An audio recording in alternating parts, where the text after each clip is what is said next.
Hey, salut tout le monde, c'est Greg, j'espère que vous avez la forme et que vous vous amusez dans vos projets. Aujourd'hui, on va parler du coup de la YOLO Box Pro. Donc pour ceux qui auraient peut-être déjà suivi un petit peu les vidéos sur ma chaîne, on avait déjà parlé de la première version.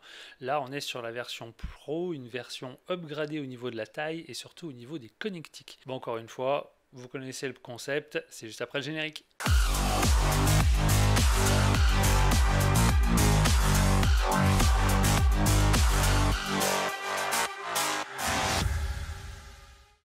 Donc la première version de cette YOLO Box m'avait été prêtée très gentiment par Cartoni France. Donc encore une fois, je les en remercie vraiment fort, ça me fait super plaisir. Et là, du coup, on est sur la version Pro, donc une version upgradée, une version plus grande au niveau de la taille et de la dalle tactile, plus de connectique aussi. Donc vraiment un produit encore mieux fini que la première version. Dans cette review, du coup, j'ai prévu un petit carnet parce que du coup, il y a énormément de points que j'aimerais aborder avec vous et que j'ai peur de passer à côté tellement que le sujet est vaste. Alors la YOLO Box, pour ceux qui n'auraient peut-être pas forcément vu la première vidéo, qu'est-ce que c'est? Une YOLO Box, en fait, c'est un switcher, donc qui permettra de pouvoir entrer plusieurs sources vidéo et de pouvoir switcher entre la 1, la 2, la 3 et maintenant même la 4, vu que c'est une 4 entrées, 3 HDMI et 1 USB. Donc après, on verra ensemble comment peut-être switcher l'USB en version vidéo. C'est aussi un recorder, donc l'intégralité de tes voix vont pouvoir être enregistrées quand toi tu viendras à faire ton switch, donc ça t'enregistre tout ton projet. Et l'un des points qui est super important, c'est au niveau du streaming. Tu vas pouvoir streamer sur YouTube, sur Twitch, sur Facebook Live et bien d'autres plateformes via les connectiques qui te sont proposés comme le RJ45, donc tu n'as plus qu'à mettre ton câble et paramétrer ta connexion et là du coup tu as un flux plutôt stable. Au niveau du Wi-Fi, donc ça te permettra de gagner un petit peu en câblage. Et pour toutes les configs extérieures, tu pourras mettre directement une carte SIM qui te permettra, encore une fois, d'utiliser ta data. Alors cette YOLO Box, elle s'inspire un petit peu de la nouvelle tendance au niveau des switchers, de pas s'occuper de se dire, ok, toutes mes sources sont identiques, je peux enfin les travailler, comme ça se passe sur par exemple un Atem. Un HD Pro par exemple, ce que j'utilise, elle part plus du coup sur un nouveau concept, un peu comme l'Atem ISO, vraiment des configs beaucoup plus compacts, qui se moquent complètement de la qualité ou de la source ou de la fréquence ou de la résolution de l'image. Donc que tu sois en 720 ou en 1080 ou en 4K, ils s'en moquent, ils récupèrent l'intégralité des sources et ça te permettra de les switcher. Pareil au niveau des fréquences, que ce soit en 25, 50 ou 60, ils rentrent tout à l'intérieur et toi, tu pourras juste switcher directement sur tes médias. Donc encore une fois, sur le dos, tu vas retrouver 3 entrées HDMI et un USB. Donc ce USB, tu vas pouvoir le transformer soit à partir d'une souris et du coup d'avoir une version un petit peu plus facile si tu ne veux pas utiliser le tactile. Honnêtement, le tactile est très très fluide, très fonctionnel. Je vois pas l'intérêt de perdre une entrée vidéo et de le transformer tout simplement en USB. Part sur un petit convertisseur qui coûte entre 5 et 10 euros de USB vers HDMI. Et là, du coup, tu te retrouveras avec une quatrième source HDMI. Donc, 3 caméras, un PC, 4 PC ou 4 caméras. À toi de faire la config qui te plaît. Du coup, sur cette nouvelle version, la partie son n'a pas du tout été oubliée. Bien au contraire, on va retrouver une entrée line et une entrée micro. Après une longue utilisation, j'ai pas trouvé que le produit chauffait. On va pouvoir aussi avoir une très bonne ventilation qui est sur tout le pourtour du cadran extérieur. A noter que sur cette version, j'ai pu constater le bruit d'un petit ventilateur à l'intérieur, histoire de refroidir un petit peu, à mon avis, les processeurs, de ventiler un petit peu tout ça, chose que je ne devais pas avoir sur la version 1, j'en ai pas le souvenir, mais du coup ça fait un léger ronronnement, mais qui ne s'entend pas au micro. Dans cette vidéo, je vais surtout essayer de rester focus sur vraiment les grandes nouveautés, les grandes différences qu'il y a entre la version 1 et la version Pro. Comme on a pu le voir, l'une des premières grandes nouveautés, c'est le fait déjà d'avoir plus d'entrées HDMI. On est à 3 alors qu'avant on était sur 2. Je pense que vous l'aurez peut-être déjà aussi remarqué, la taille de l'écran aussi a été un petit peu dopée. Donc on part sur une dalle largement plus grande et du coup c'est clairement plus agréable au niveau du travail. Alors, je remercie YOLOLIVE pour cette mise à jour qui maintenant permet de créer soit un projet de stream, soit un projet de monitoring. Et du coup, le projet monitoring ne te demande pas d'être logué en permanence sur Internet. Donc, ça, c'est un réel plus. À savoir que dernièrement, j'étais dans une configuration où il n'y avait absolument pas de réseau Internet et encore moins de réseau data, antenne ou quoi que ce soit. Donc, vraiment, le calme plat. Eh ben, je ne pouvais pas avoir accès à mon projet parce que j'avais créé un stream et non la possibilité de créer un projet juste moniteur. Alors qu'en fait, j'avais juste besoin de faire un record et de pouvoir switcher tout simplement d'une source à l'autre et peut-être juste record en interne sans forcément envoyer un flux en extérieur. Et ben je ne pouvais pas. Et là maintenant je vois que sur la version pro, tu as la possibilité de switcher de l'un à l'autre lors de ta création de ton projet. Et ça, nickel. C'est un vrai plus et au moins je ne me retrouverai pas en rade devant un client. Une fois que tu as créé ton projet, je trouve que l'interface est toujours aussi intuitif. Toujours en haut à gauche, ton preview. En dessous, l'intégralité de tes sources. Donc, à savoir que dans cette petite zone, tu vas pouvoir retrouver jusqu'à 6 cases. Donc, à toi de déterminer si tu as 4 entrées plus éventuellement un PIP, un side-by-side ou éventuellement un média vidéo. Donc, à savoir que tu auras la possibilité d'avoir 6 vignettes dans cette petite case. Au niveau de ton stream ou de ton record, tout en haut, tu as le petit 1080p. Si tu cliques dessus, tu pourras éventuellement redescendre en 720 ou en 480.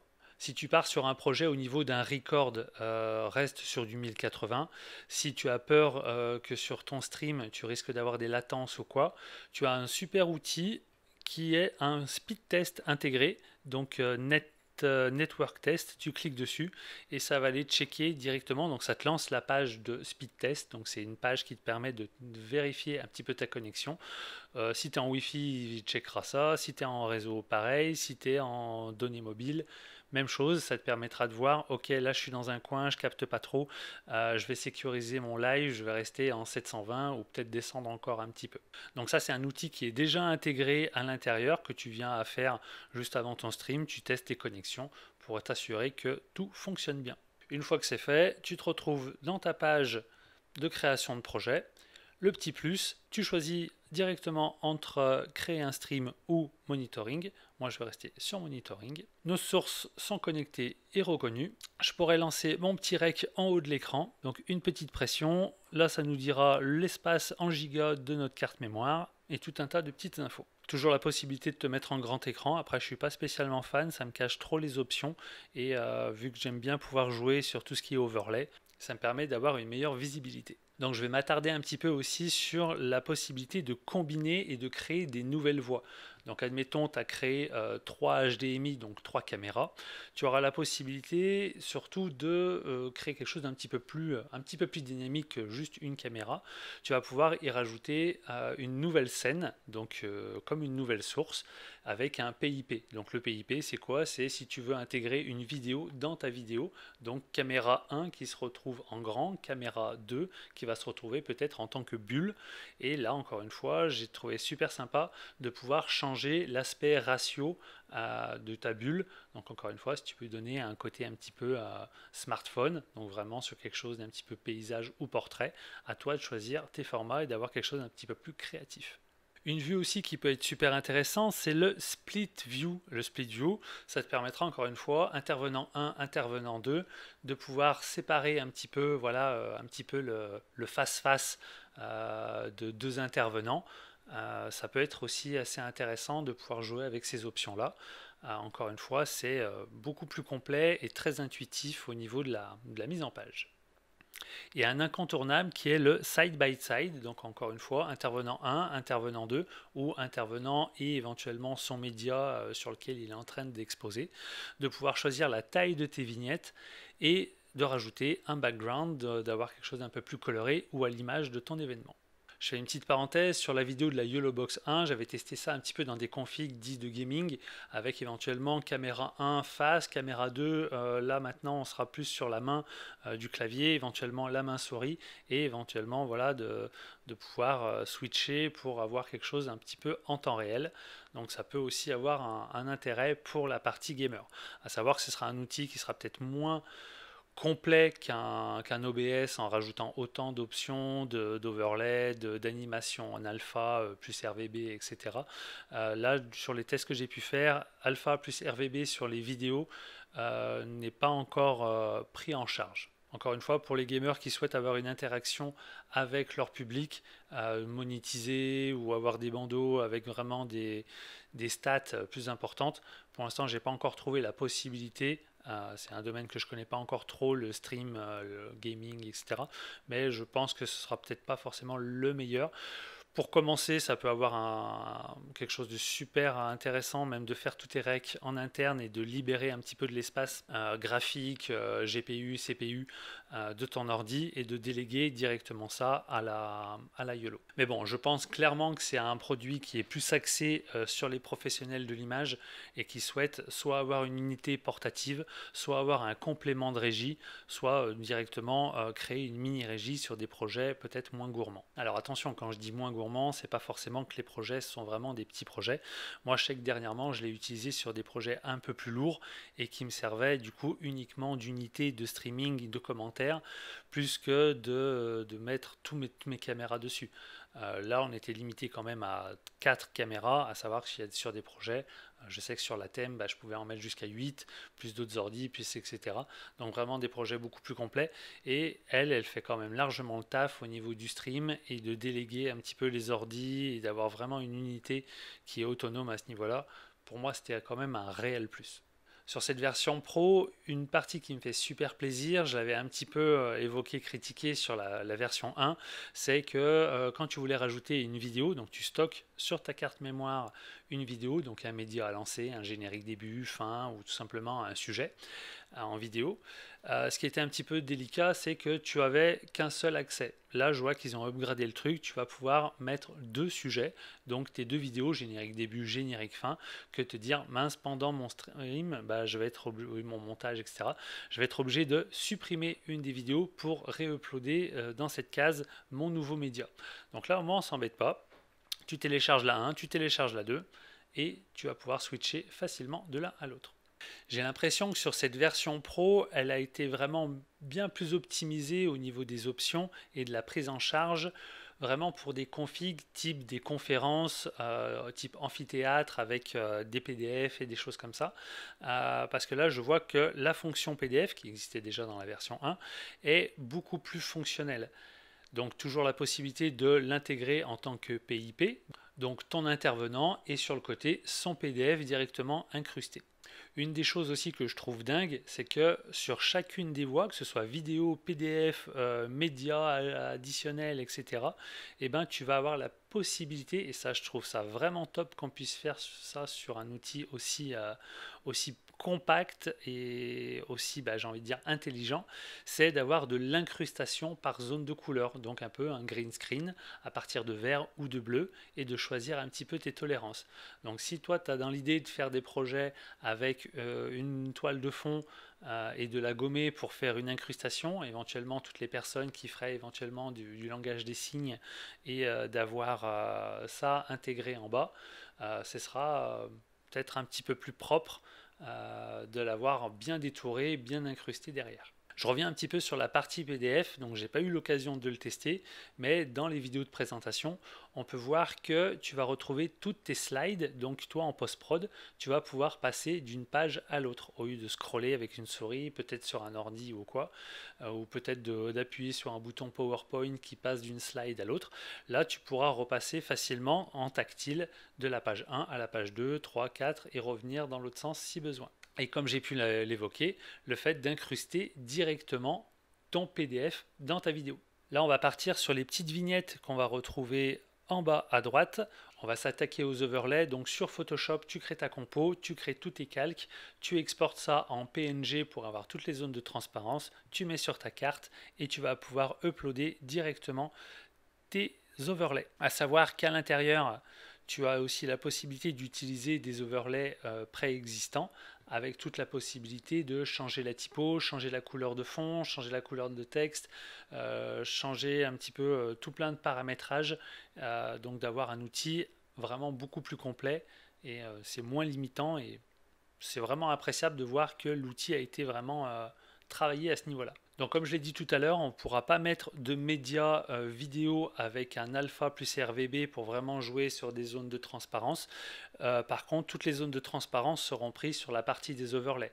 Donc encore une fois, si tu as un bandeau de titrage ou si en haut tu veux te mettre un petit logo stream ou le logo de ton client ou n'importe quoi, il suffira de l'exporter sur Photoshop avec les bonnes bases et les bonnes couleurs. Sur la deuxième gommette, elle est dédiée à toute la partie streaming. Donc tu vas envoyer ton live sur les différentes plateformes. Tu viendras à enregistrer tous tes comptes Facebook, YouTube, etc.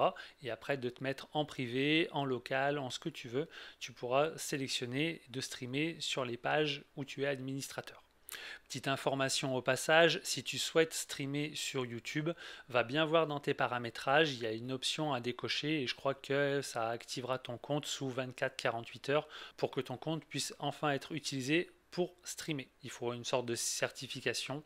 Moi, je sais qu'il y a 2-3 ans, j'étais obligé de faire une certification pour être sûr de pouvoir streamer facilement. Au niveau du stream, tu n'es pas limité uniquement Facebook ou YouTube. Tu vas pouvoir éventuellement sélectionner jusqu'à 3 médias pour streamer en même temps. Régulièrement, moi je le fais sur mon YouTube en privé. Je donne l'adresse au client et il peut la remettre sur ses différents réseaux. La troisième icône, du coup, elle est axée plus au niveau du son, où tu vas pouvoir choisir le son général de ton moniteur ou sélectionner automatique. Donc, à chaque fois que tu viendras à switcher d'une voix à l'autre, il viendra prendre le son à ce moment-là, ou de créer directement, bah non, moi je veux que ce soit que HDMI ou autre. Je trouvais ça un petit peu encore un peu bizarre parce que tu auras toujours forcément le micro de l'un qui sera coupé par rapport à l'autre et c'est peut-être un petit peu dommage. Donc à chaque fois avec une jauge, tu vas pouvoir voilà ton fader choisir de mettre plus ou moins fort. Mais je te conseillerais voilà sur des projets peut-être un peu plus complets d'utiliser l'entrée line ou l'entrée micro, suivant si tu veux passer en direct avec tes micros ou à partir d'une mixette. Comme ça tu délègues la partie son. Ça je pense que c'est peut-être quelque chose d'un petit peu plus judicieux. La quatrième icône, j'avais adoré déjà sur la version 1 de la Yellow Box, c'est le scoring. Alors le scoring, encore une fois, c'est pour toutes les personnes qui font de la captation de matchs de foot ou n'importe quel type de match, de rajouter voilà, un bandeau avec le nom des équipes, les logos. Maintenant, cet outil a été un petit peu plus voilà, pimpé avec la possibilité, encore une fois, de changer les typos, changer les couleurs de fond. Donc vraiment quelque chose de beaucoup plus complet. Je reprends un petit peu, de rajouter un petit peu aussi les timers, le nom des équipes, l'affichage, la disposition. C'est un outil qui est super intuitif et qui va pouvoir ouvrir des parts de marché super intéressantes, comme j'avais pu l'évoquer sur la première vidéo. Ça offrira des parts de marché. Donc les gars, si vous avez dans l'idée de développer un petit peu plus la partie sportive, à savoir que pas mal de matchs ont l'obligation par rapport au fédé d'enregistrer entre 1 et 2 matchs suivant la ligue, hein, bien sûr. Donc juste en tant que pas sauvegarde, mais voilà, d'avoir un suivi des équipes. Là, on peut avoir un outil ultra complet. Bon, après, c'est du fun, hein, mais voilà, de pouvoir proposer peut-être sur des matchs peut-être plus importants en saison, d'avoir quelque chose de plus intéressant et surtout que à l'ère d'Internet, des caméras, des webcams, de n'importe quoi, on peut rentrer plein de flux et surtout avoir quelque chose de relativement professionnel avec tous ces tableaux, tous ces overlays, tous ces streamings. On est dans une ère un petit peu de communication et là, c'est un outil, encore une fois, qui fait waouh quoi. Alors je l'avais déjà noté un petit peu en tant que point à revoir, point à évoluer par la suite. Ce scoring est génial. Par contre, j'aimerais bien avoir, même s'il est super personnalisable, d'avoir peut-être d'autres types de templates avec des graphiques peut-être un petit peu plus dynamiques. Donc ça peut-être dans une mise à jour, ça peut être top. À savoir qu'encore une fois, on va pouvoir monter les points que par 1. Donc si on fait du basket, ça monte par 2, voire 3. Si on fait du tennis, ça coûte 15. Ça peut être un petit peu complexe voilà, de spammer 15 fois pour avoir 15A, 15-15, 15-30, etc. Donc ça peut être un petit peu délicat pour ce type de sport. Donc à voir par la suite si on ne peut pas faire un preset tennis, etc. Je ne pense pas que ce soit trop long à mettre en place. Ça pourrait vraiment, à mon avis, encore une fois, ouvrir des perspectives intéressantes. Une chose qui peut être super intéressante à proposer à nos clients, ça va être le fait de faire en sorte que ton stream, eh ben, il soit plus interactif avec ton public. Le public, il va lâcher des coms sur YouTube, dans l'espace commentaire.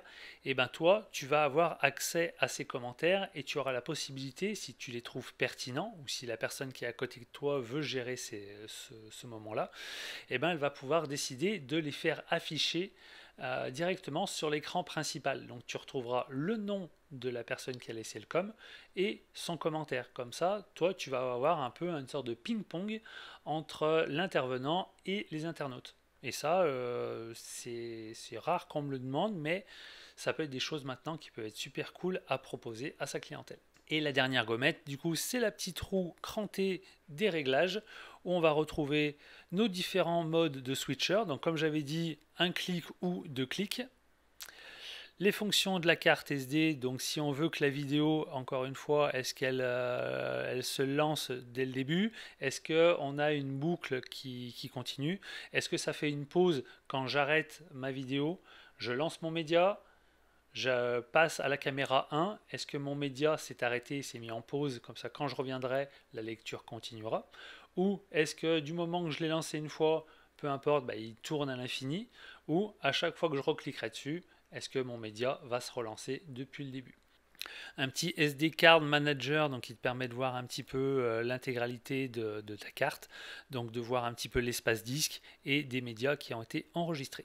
Toujours la possibilité via la sortie HDMI, donc les entrées, la sortie de, si on se dit bah voilà, c'est une belle dalle, c'est intéressant, mais si est-ce que je veux avoir un espace de travail plus confort? Est-ce que je l'envoie directement sur un écran plus grand, télé, écran d'ordinateur, du moment que tu es en HDMI, après tu t'embêtes pas. C'est une option qui existait déjà sur la première version, la possibilité de sortir via ton HDMI, soit tout simplement ce que tu es en train de voir sur ta tablette en version plus grand pour avoir voilà, un espace de travail peut-être plus confort. Donc encore une fois, la souris aura peut-être plus d'intérêt, ou de sortir directement via le HDMI ton master. Donc c'est un petit peu gadget pour moi, mais l'option suivante, ça va être au niveau des transitions.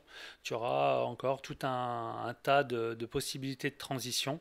Perso, je reste un petit peu old school avec vraiment des choses très, très basiques, du cut, voire ce sera un léger fondu, mais ça ira pas plus loin.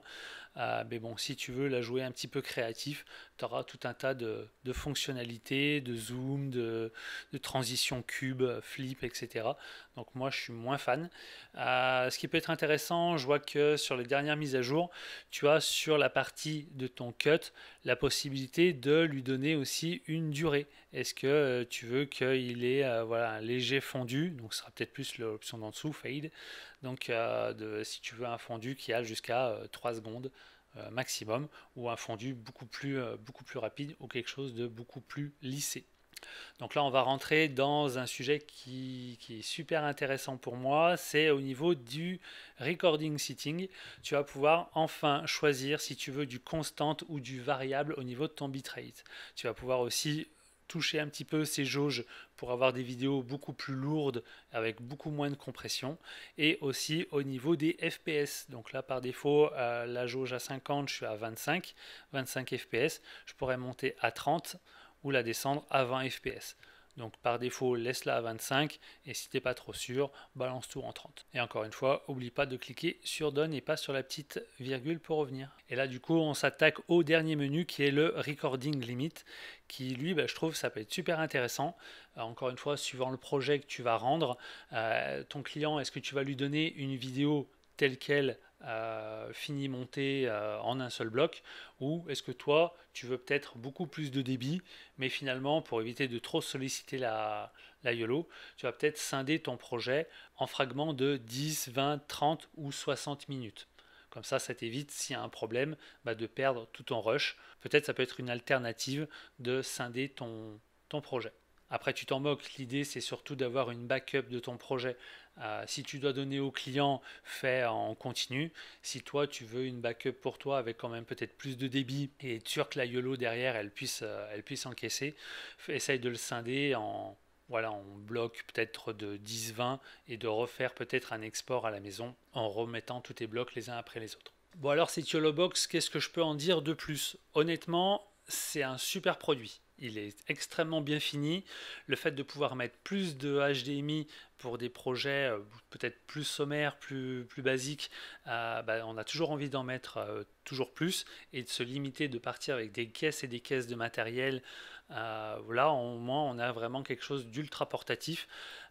J'aurais peut-être une tendance à vouloir utiliser cette version-là plutôt qu'un Item Mini par exemple. Je sais qu'en prestation, je préfère avoir quelque chose d'un peu plus intuitif et de pouvoir jouer sur tout un tas de médias. L'un des points qui est aussi super appréciable, c'est que dans la boîte, ils vont te fournir, c'était pas prévu dans la version 1, mais un petit film de protection, à savoir que, bah, encore une fois, comme les smartphones, tu as un tactile extrêmement réactif, et là, tu vas te retrouver avec un mini plexi qui t'évitera peut-être les effets de traces de doigts, les rayures ou quoi. Partie unboxing, bon, ça va être rapide, hein. Un petit livret de présentation, un petit carton mousse, ça c'était plus pour protéger avec le QR code et les différents réseaux sociaux. Un USB-C vers USB, USB-C vers USB-C, une petite clé SIPAN et un petit trombone pour enlever la carte SIM.